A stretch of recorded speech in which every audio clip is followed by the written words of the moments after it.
Welcome back to Up North at 4. Joining us now, very special guest. It's Nate Sheppard, a local filmmaker from the area. And you are working on revealing, or premiering, I should say, a new film project that we have the title card right behind us. It's called The River. The premiere is coming up here in a little over a week, but The River. We got to talk about the movie first. Yeah. What's this all about? So basically, last year on June 25th, so the same date as the premiere, I went back to my hometown of Elk River, Minnesota with my younger brother, Michael, and it was the first time I'd been there in about 7 years to that point. And basically, you know, it was a town that I grew up in, a town that was very significant to me in my childhood.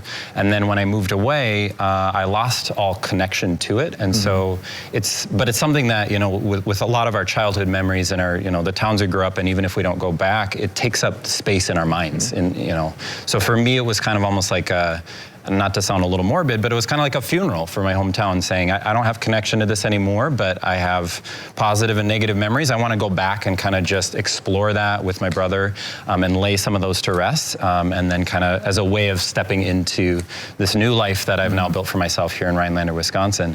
And what's really interesting about the film is most of it is my brother and I driving around our hometown and just visiting the house that we grew up in, the church that we went to, park that we, you know, played in as kids. But then I actually have a tremendous amount of footage from my childhood, starting from when I was 4 or 5 years old all the way up until through high school. And so I spliced in a bunch of that as well. And so that was really... And I'm sure that was a crazy trip down memory lane for you, both good and bad. Yeah. But when you kind of reflect on it now, it's been almost a year exactly since you made that trip back. Mostly good, I would assume? Well, what's interesting about it is going back itself wasn't that cathartic for me, but making the movie has been. And so that's the fun of film, is that you can put two scenes together that normally wouldn't go together. And so there's lots of really interesting parallels of seeing my brother and I when we were kids and then how we are now. So little sort of, we bicker with each other the same way and we laugh in the same ways. And so I think for me, it has actually been really cathartic overall of just thinking through my childhood. And it's a project that I actually made for myself more than anything.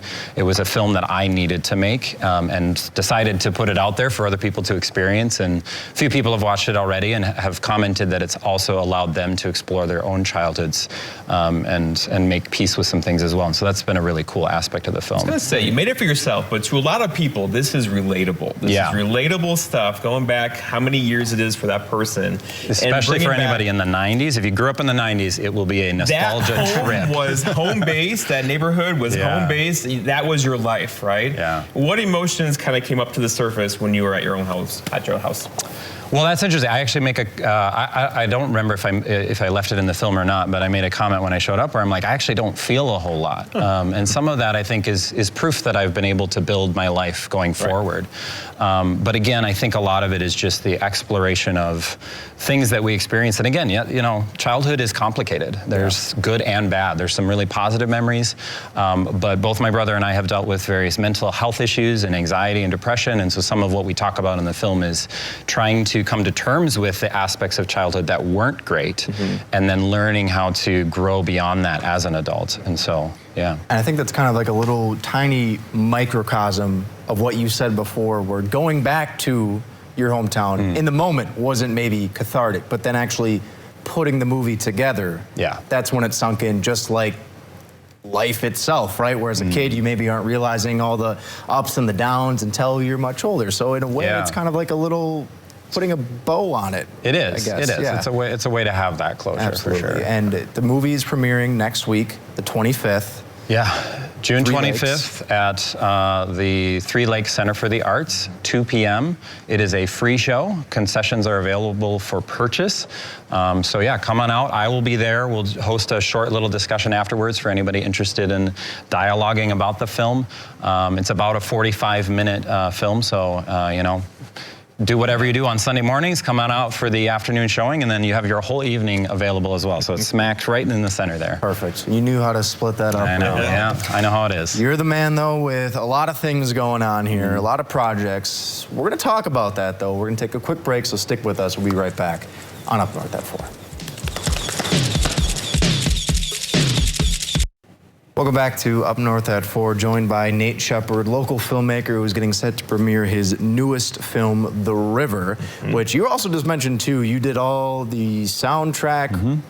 That was all yourself. You did everything. It is very much an independent film.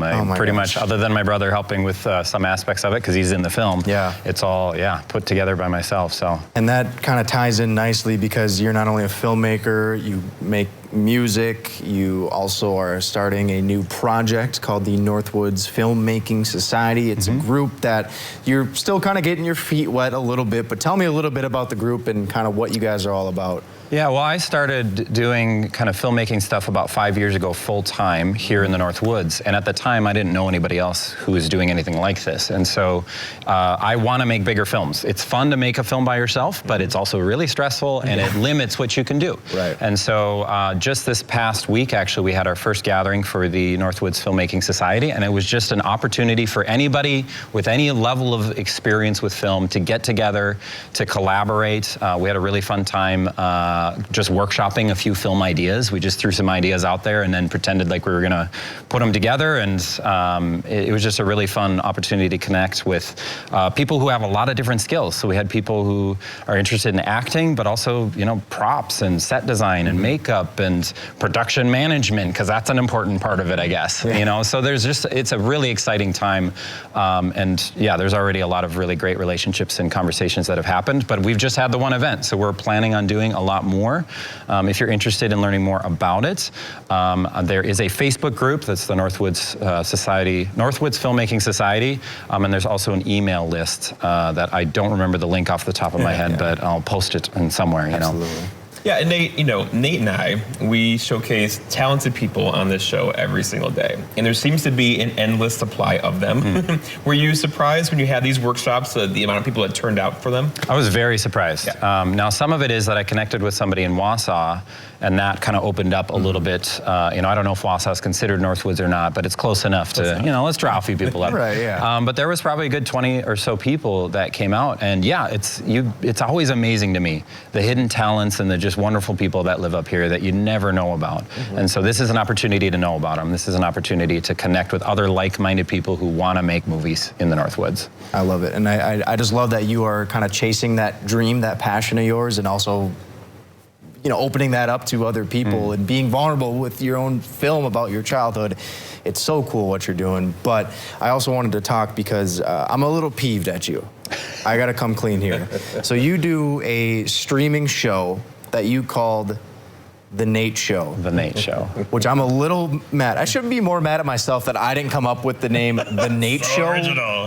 But what is The Nate Show all about? Tell us about it. It is a bit of a play on a late night talk show concept. So, but basically it was just something I started during the pandemic to, do something. Pass time, yeah. Pass time, and so I just was performing music in my basement and live streaming it, and then discovered that I really liked having guests on, and so started to do a lot more of that, and so now it's grown into, I still do it in my living room, but we have a live audience and then there's an online audience as well, and I just, similar to this, I just bring on local people that are really interesting, and we have an informal conversation, and sometimes a musician will play some music as well. And one thing that's really unique about the show is that there's no replay value, so you can't watch it after the fact. You have to tune in live, and the reason I did that is because there's a different way that we engage with media when we're aware that it's not going to stick around.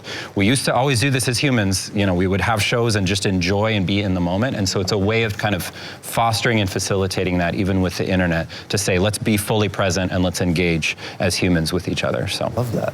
I love that idea. This guy's great. I know. All right, so we have the Nate Show. Yes. We have the movie premiere, which is next week. Is there anything else on the docket right now? I'm sure there is. There's always a lot of plate spinning. I'm pretty involved at the Project North Festival, so I'm actually doing, I'm planning on doing what I'm calling a sound garden, which is an interactive room with music that you can hopefully do. So I'm still workshopping what that's going to look like. So I'm always doing some fun and interesting things for the Project North Festival, and that's coming this September. Other than that, there's more stuff. There's always more, but that's probably enough for now. Of course, you're on social media. You've got your website as well, so people can check out what you're doing, stay up to date with everything, and we would love keeping up with you. We would love to keep up with whatever projects you have going on. I'm sure I'll have more. Best of luck with everything. Best of luck with the the premiere next week as well. Big deal. If you got time, seriously, go check it out. Nate, it's been a pleasure catching up with you and chatting with you. Thank you so much for having me on. Thanks for joining us. Yeah. We're going to be right back with Buffy next on Up North at 4. What's she making today?